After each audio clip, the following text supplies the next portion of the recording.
నమస్కారం ప్రతిధ్వనికి స్వాగతం. వస్తువులు సేవల క్రయ విక్రయాల ఆధునిక మార్కెట్లు, ఈ-కామర్స్ వేదికలు, ఆన్లైన్ వేదికలపై జరిగే అమ్మకాలు కొనుగోళ్లు నాణ్యతకు భరోసా లేకుండా పోతోంది. ఆఫర్లు డిస్కౌంట్ల కనికట్లో వినియోగదారులు చిత్తైపోతున్నారు. ఈ నేపథ్యంలో వినియోగదారుల హక్కుల పరిరక్షణకు అందుబాటులో ఉన్న వ్యవస్థలేంటి? వస్తువుల నాణ్యత, సేవల లోపాలపై మెరుగైన పద్ధతిలో ఫిర్యాదులు చేయడం ఎలా? వివాదాల విచారణలో జాప్యం నివారించే మార్గాలేంటి? ఇదే అంశంపై ఈరోజు ప్రతిధ్వని. ఈరోజు చర్చలో పాల్గొంటున్న వారు వి గౌరీశంకర్రావు గారు, తెలంగాణ వినియోగదారుల సంఘం అధ్యక్షులు. నమస్తే అండి గౌరీశంకర్రావు గారు. అట్లాగే పివివిఎస్ మూర్తి గారు, ప్రముఖ వినియోగదారుల వ్యవహారాల నిపుణులు. నమస్తే అండి మూర్తి గారు. నమస్కారం అండి. రైట్, ముందుగా గౌరీశంకర్ గారు, ప్రస్తుత సమాజంలో ఈ-కామర్స్ వేదికల పాత్ర ఏంటో మనందరికీ తెలుసు. అయితే ఈ-కామర్స్ వేదికల ద్వారా ఆన్లైన్లో జరుగుతున్నటువంటి అమ్మకాలు కొనుగోలులో వస్తువుల నాణ్యత కానివ్వండి, జవాబుదారీతనానికి ఎలాంటి భరోసా ఉందండి? ఇప్పుడు ఇటీవల కాలంలో మీరు చెప్పినట్లు ఆన్లైన్ అమ్మకాలు, సేల్స్ చాలా పెరిగిపోయినాయండి. ప్రత్యేకించి మనకు ఈ కరోనా ఎపిడమిక్ వచ్చిన తర్వాత ప్రత్యక్షంగా వెళ్ళి వస్తువులు కొనుక్కోవడానికి, షాపులకు వెళ్ళడానికి, మార్కెటింగ్కి వెళ్ళడానికి వినియోగదారులు ప్రత్యేకించి సీనియర్ సిటిజన్స్ చాలా భయపడుతున్నారు.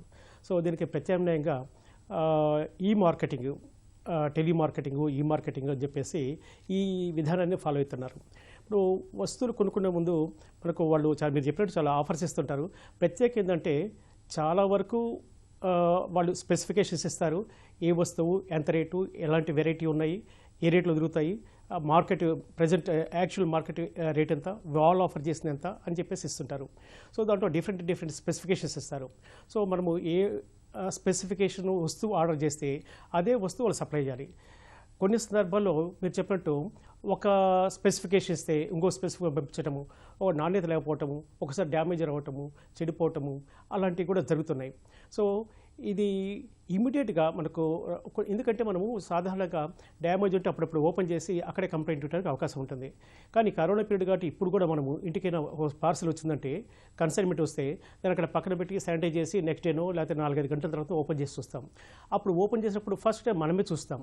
కాబట్టి ఇమీడియట్గా అలాంటప్పుడు డ్యామేజ్ ఉంటే ఫోటో తీసి, ఓపెన్ చేసినప్పుడు ఫోటో తీసి ఆ కన్సర్న్ వాళ్ళకి కంప్లైంట్ ఇవ్వాలి.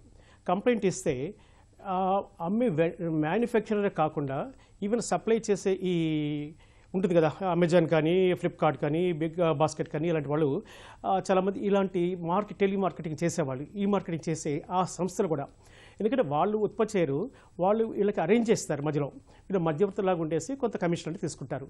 సో వీళ్ళు అరేంజ్ చేస్తారు. కాబట్టి బోత్ ఆర్ రెస్పాన్సిబుల్. డిఫెక్ట్ ఏమైనా ఉంటే manufacturer as well as this ఈ టెలిమార్కెట్లో, ఈ మార్కెట్లో ఉండేటువంటి ఈ మిడిల్ మెన్ కూడా బోత్ ఆర్ లైబుల్ అవుతారు. సో కంప్లైంట్ అనేది ఇమీడియట్గా ఇవ్వాలి.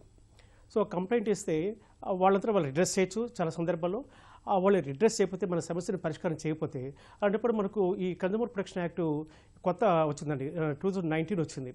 గతంలో 1986లో వచ్చిన వినియోగదారుల చట్టం 3 దశాబ్దాలు పనిచేసిన తర్వాత ఇటీవలగా దాదాపు ఒక 10 సంవత్సరాల మధ్యలో వచ్చినటువంటి విప్లవాత్మకమైన మార్పులు మార్కెటింగ్ సిస్టంలో, ఆన్లైన్ సిస్టమ్ కానీ, ఆన్లైన్ బ్యాంకింగ్ కానీ, టెలిమార్కెటింగ్ కానీ, ఈ రకరకాల క్యాష్ పేమెంట్స్ బదులు డిజిటల్ పేమెంట్స్ చేయటము, తర్వాత ఇలాంటి ఆన్లైన్ మార్కెటింగ్ ఇలాంటిలో చాలా మోసాలు జరుగుతున్నాయి. కాబట్టి అప్ టు డేట్గా వాళ్ళ బాధ్యతలు ఏంటి, ఎక్కడ కేసేసుకోవాలి, ఆ వెండర్ అకౌంట్ అడ్రస్ తెలియదు, ఫిజికల్గా కాంటాక్ట్ ఉండదు, ఫిజికల్గా వస్తువు చూస్తానికి అవకాశం ఉండదు, కేవలం ఆ స్పెసిఫికేషన్ చూసి నెట్లో చూసి ఆర్డర్ ఇవ్వడానికి అవకాశం ఉంటుంది.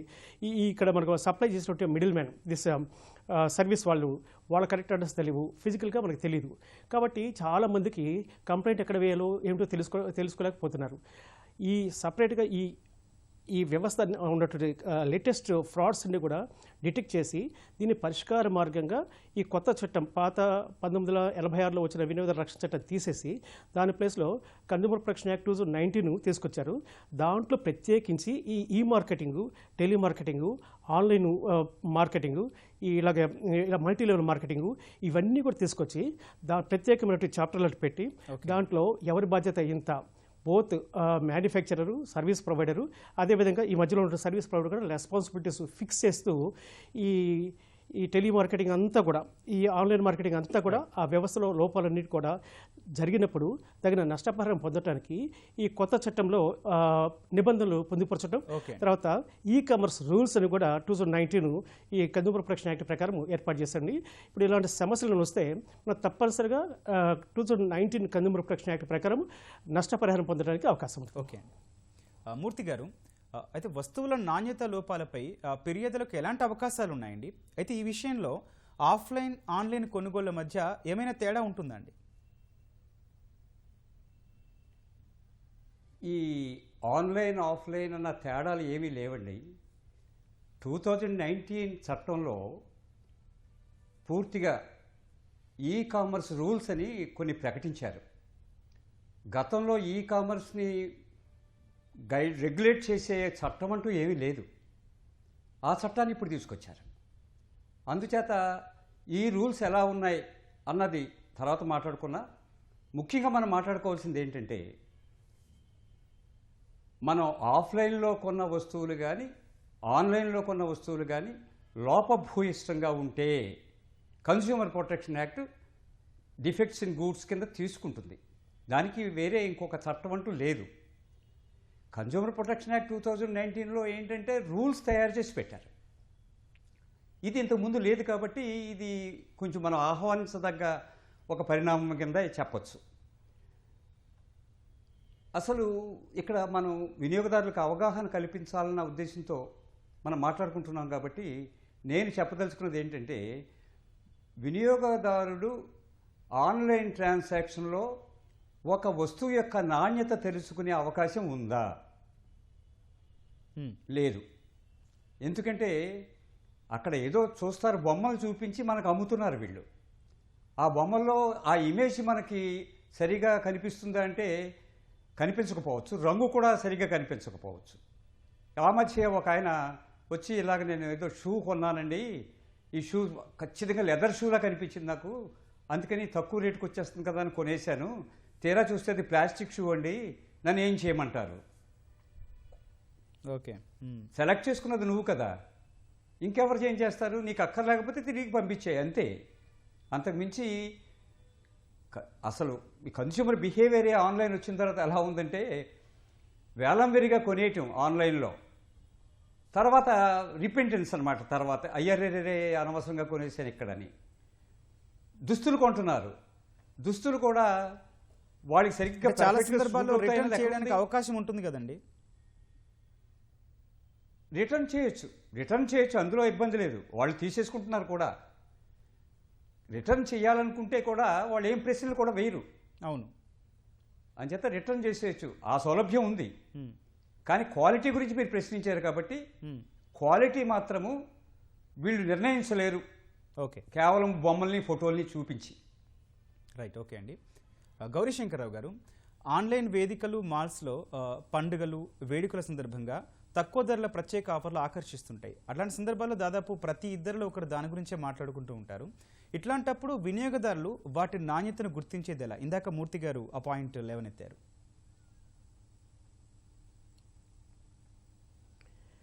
ఇప్పుడు నాణ్యత అనేది ఒక విషయం అండి. తర్వాత వాళ్ళు డిస్కౌంట్ ఇవ్వటం అనేది వేరే విషయం. నాణ్యత అనేది ఆల్వేస్ రేటు తక్కువైనా ఎక్కువైనా సరే వాళ్ళు ఏ స్పెసిఫికేషన్స్ చెప్తారు, ఏ క్వాలిటీ ఏ విధంగా ఉంటుంది, స్టాండర్డ్ కానీ క్వాలిటీ కానీ ప్యూరిఫికేషన్ కానీ ఇలా ప్రమాణాలు కానీ సైజ్ కానీ వెయిట్ కానీ ఎలాంటి స్పెసిఫికేషన్స్ ఇస్తారో అది డిస్కౌంట్ రేట్ అయినా లేకపోతే నార్మల్ రేట్ అయినా సరే ఏ స్పెసిఫికేషన్స్ ఇస్తారో దాని ప్రకారం ఉండాలి. ఆ తక్కువ రేట్లో ఇచ్చామని చెప్పేసి నాణ్యత లేకుండా అమ్మితే అది డిఫెక్టివ్ గుడ్స్ అవుతుంది. కాబట్టి irrespective of the price quality must always be maintain. Quality అనేది ఎప్పుడూ ఉండాలి. ఆ క్వాలిటీ చెప్పిన ప్రమాణాల ప్రకారం స్పెసిఫికేషన్స్ ప్రకారం కాకపోతే అది లోపభూయిష్టమైన వస్తువు కిందకు వస్తుంది. కాబట్టి అది క్వాలిటీ సరిగా లేకపోతే ఎప్పుడైనా మనం ప్రశ్నించే అధికారం ఉంటుంది. నష్టపరిహారం వాపస్ తీసుకోమని చెప్పడం కానీ, లేకపోతే కొత్త వస్తువు ఇవ్వని చెప్పేసి అడగటం కానీ, లేకపోతే నష్టపరిహారం ఇవ్వని చెప్పేసి అడిగే హక్కు ఎప్పుడూ ఉంటుంది. రెండు, డిస్కౌంట్ అనేది సహజంగా ఏంటంటే డిస్కౌంట్ ఇప్పుడు ఈ ఆన్లైన్ సిస్టమ్ ద్వారా ఇప్పుడు పెద్ద పెద్ద షాపులు పెట్టడము, సేల్స్మెన్ పెట్టడము, కరెంటు పెట్టడము, ఇలాంటి రకరకాల ఓవర్ హెడ్స్ అనేది చాలా తగ్గిపోతుంది. ఎక్కడో గోడౌన్లోనో చిన్న షాప్లోనో ఎక్కడో రూమ్లో పెట్టుకొని వాళ్ళు ఆన్లైన్ ద్వారా పంపిస్తుంటారు. కాబట్టి ఓవర్ హెడ్స్ చాలా తగ్గిపోతాయి. సో పెద్ద పెద్ద మాల్స్లో కానీ మనకు బట్టల షాప్లో షోరూంలో చూసుకుంటే వాళ్ళకి మెయింటెనెన్సే చాలా ఎక్కువ, దాదాపు 1/4 దాకా అయిపోతుంది. సో ఆ ప్రాఫిట్ తగ్గించుకొని చాలామంది బట్టలు కానీ ఇలాంటి చాలా ఆన్లైన్లో ఇస్తుంటారు. కాబట్టి రేట్ తగ్గించినంత మాత్రాన అది డిఫెక్ట్ ఉంటుంది అనుకోవటం లేదు. ఓకే. కానీ ఒకటి నార్మల్ ప్రైస్ ఒక వస్తువు ఒక ధర ఒక 100,000 రూపాయలు అనుకోండి, దాన్ని 50% తగ్గిస్తున్నాము, 60% తగ్గిస్తున్నాము అని చెప్పేసి బజార్లో దొరికే వస్తువు ఇది, దానికి ఏదైనా ఉంటే దానికంటే సగము ఇంకా 60% 70% తగ్గిస్తున్నామని చెప్పేసి మనల్ని మిస్లీడ్ చేసి అమ్మితే that amounts to unfair trade practice అవుతుంది, అనుచిత వ్యాపార విధానం అవుతుంది, మిస్లీడింగ్ అడ్వర్టైజ్మెంట్ అవుతుంది. సో ఈ వస్తువుని వేరే వస్తువుతో పోల్చి దానికి అదే క్వాలిటీ ఉన్న వస్తువుని మార్కెట్లో ఈ రేటు ఉంటే మేము ఇంత కమ్ముతున్నామని చెప్పేసి అది క్వాలిటీ సేమ్ మెయింటైన్ చేస్తున్నాం చెప్పి తక్కువ రేటుకి ఇస్తున్నామని చెప్తే దాంట్లో ఆల్రెడీ ఆ మిస్లీడింగ్ అడ్వర్టైజ్మెంట్ అవుతుంది, దాని అన్ఫేర్ ట్రేడ్ ప్రాక్టీస్లోకి వస్తుంది. అంటే అనుచిత వ్యాపార విధానం.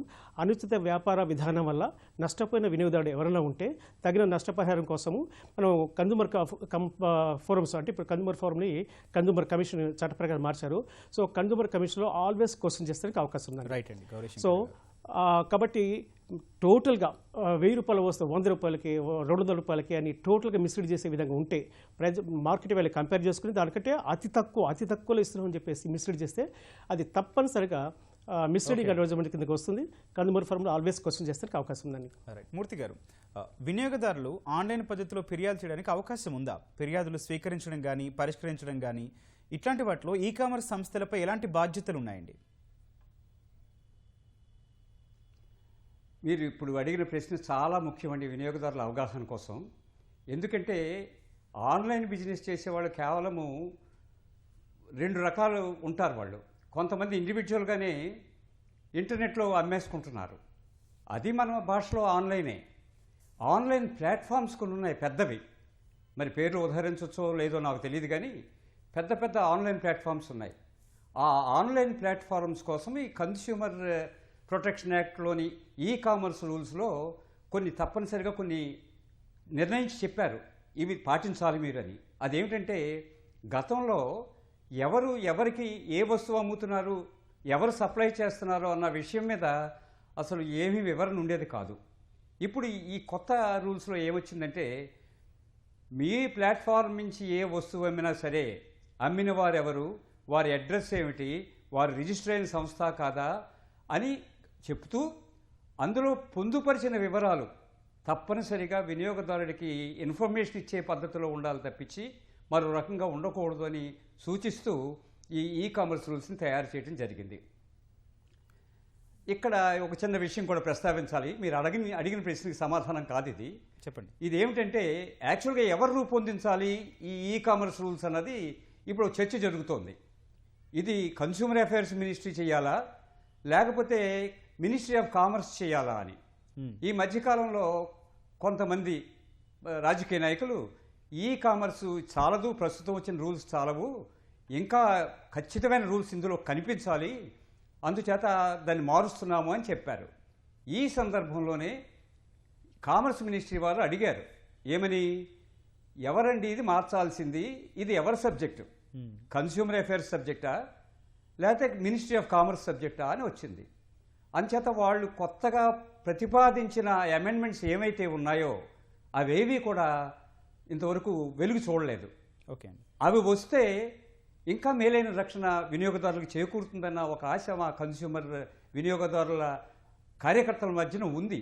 ఓకే. అయినప్పటికీ ప్రభుత్వం కూడా దానికి సహకరించాలి కదా. ఈ ప్లాట్ఫామ్ మీద ఇచ్చే వస్తువులన్నిటికీ కూడా ఇప్పుడు బాధ్యత వహించవలసిన బాధ్యత ఈ కామర్స్ ఎంటిటీ అని పేరు పెట్టారు. అంటే మూర్తి గారు ఎవరైతే తమ ఫిర్యాదు ప్లాట్ఫామ్ చేసే మీద అవకాశం ఉందా? ఉందండి, ఉంది ఆన్లైన్లో, కానీ ఆ సిస్టమ్ ఇంకా స్టెబిలైజ్ కాలేదు. ఓకే. ఆన్లైన్ చెప్పండి మూర్తి గారు. ఆన్లైన్లో ఫిర్యాదు చేయడానికి అవకాశం చట్టమే చూపించింది అది. కానీ ఆన్లైన్లో మనం చేస్తుంటే ఒక్కొక్కసారి అది లోడ్ అవ్వట్లేదు అని ఇలాగని ఏయో చెప్పుకుంటూ వచ్చారు. కొంతకాలం ఏమో సిస్టమ్స్ ఇంకా మేము స్ట్రీమ్లైన్ చేయాలి, అది వస్తేనే కానీ వేయడానికి వీలేదన్నారు. ఈ మధ్యకాలంలో 600 కన్స్యూమర్ ఫోరంలు మెంబర్స్ లేక ఆగిపోయినాయి. ఓకే అండి. ఇంకా ఆన్లైన్లో ఏం చేస్తారు అక్కడికి, అది ఏదైనా జరుగుతుంటే కదా. Many of the consumer forums are defunct. Okay. అందుచేత ఈ ఆన్లైన్ అనేది చురుగ్గా చేయట్లేదు. బట్ ఆన్లైన్ ఫెసిలిటీ మాత్రం ఉంది. అది వినియోగదారులకి చాలా అనుకూలమైన ఫెసిలిటీ కూడా. రైట్ అండి. వెళ్ళక్కర్లా కన్స్యూమర్ కమిషన్కి. ఓకే అండి. చర్చా కార్యక్రమంలో ఇప్పుడు వచ్చిన విరామం.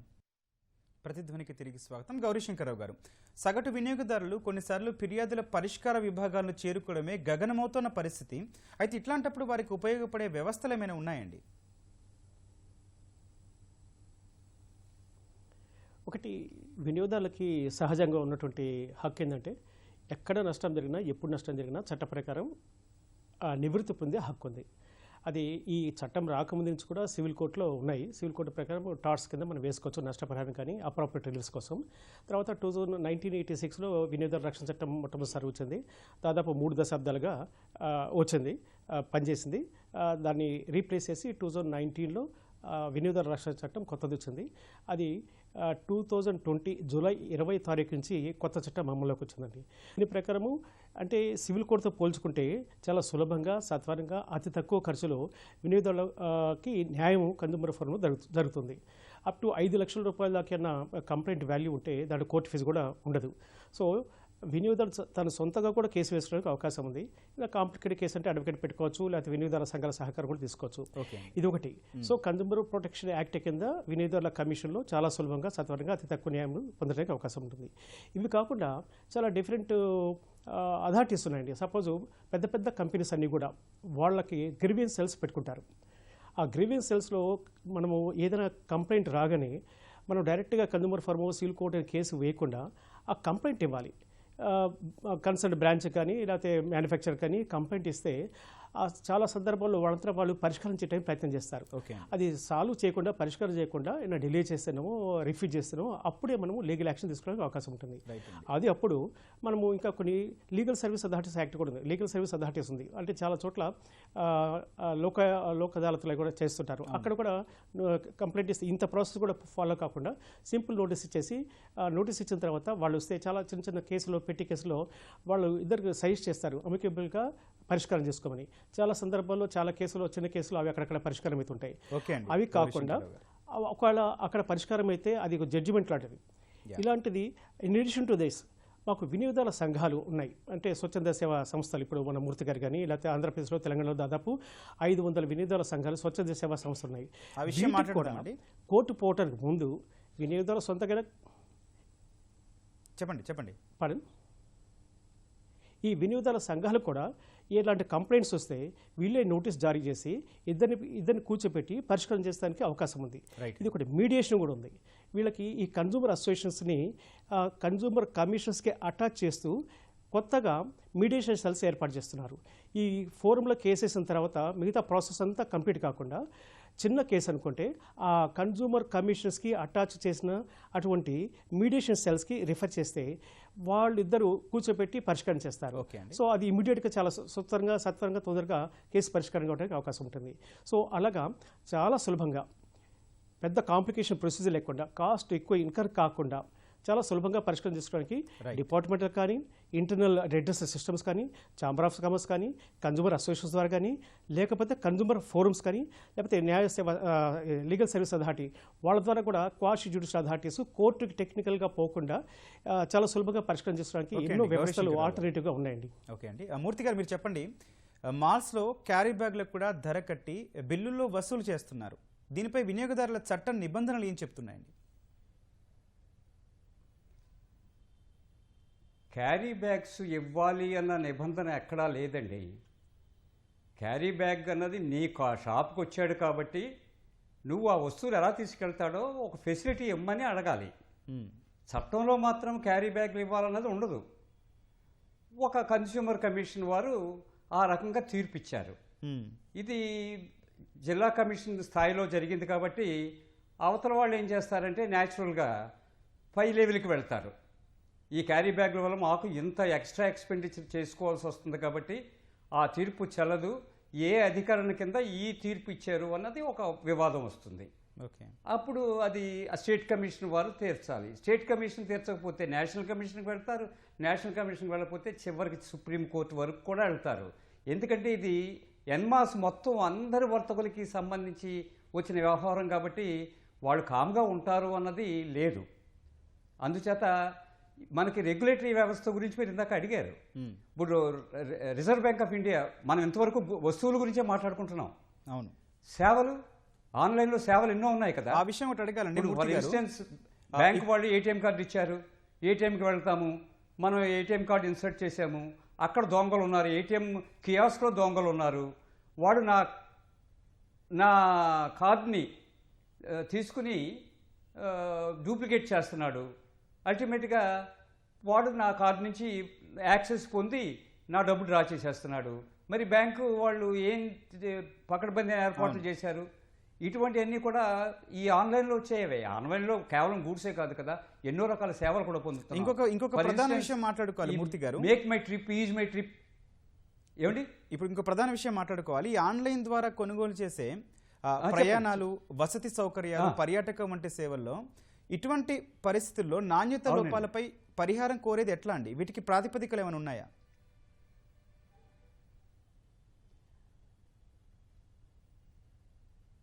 మనకి సేవలు అందించడానికి ప్రత్యేకంగా కొన్ని నిబంధనలు ఉన్నాయి. మనకి బ్యూరో ఆఫ్ ఇండియన్ స్టాండర్డ్స్ ఉంది. ఆ ఇండియన్ స్టాండర్డ్స్లో కేవలం వస్తువుల గురించే చెప్పబడింది కానీ, బట్ ట్రెడిషనల్గా మనకు ఒకటి ఇవ్వాలి అంటే, ఇప్పుడు కరెంట్ ఉందండి, అది సేవ, అది ఆన్లైన్ కాదు. కరెంట్ లైన్ ఆన్లైన్లోనే వస్తుంది అసలు. కానప్పటికీ అక్కడ ఒక చట్టం ఉంది. ఆ చట్టంలో 2% వేరియేషన్ ఉండకూడదు, 6%. ఆ రకంగా కొన్ని ఉన్నాయి. బట్ ఈ ట్రిప్స్ ఉన్నాయి, ట్రావెల్ యాప్స్ ఉన్నాయి చూసారా, ఆ ట్రావెల్ యాప్స్ మాత్రము చాలా కేసులు కన్స్యూమర్ కమిషన్లోకి వచ్చినాయి.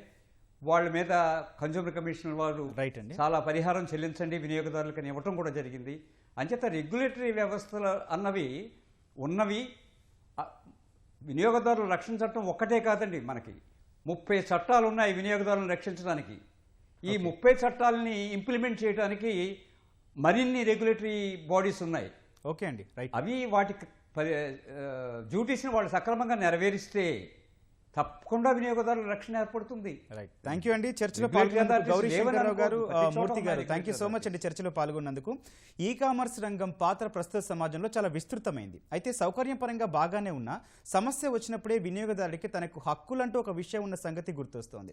అయితే ముఖ్యంగా ఆకర్షించే ఆఫర్ల కన్నా క్వాలిటీ పైన ఎక్కువ దృష్టి పెట్టాలంటున్నారు నిపుణులు. ఇది నేటి ప్రతిధ్వని. నమస్కారం.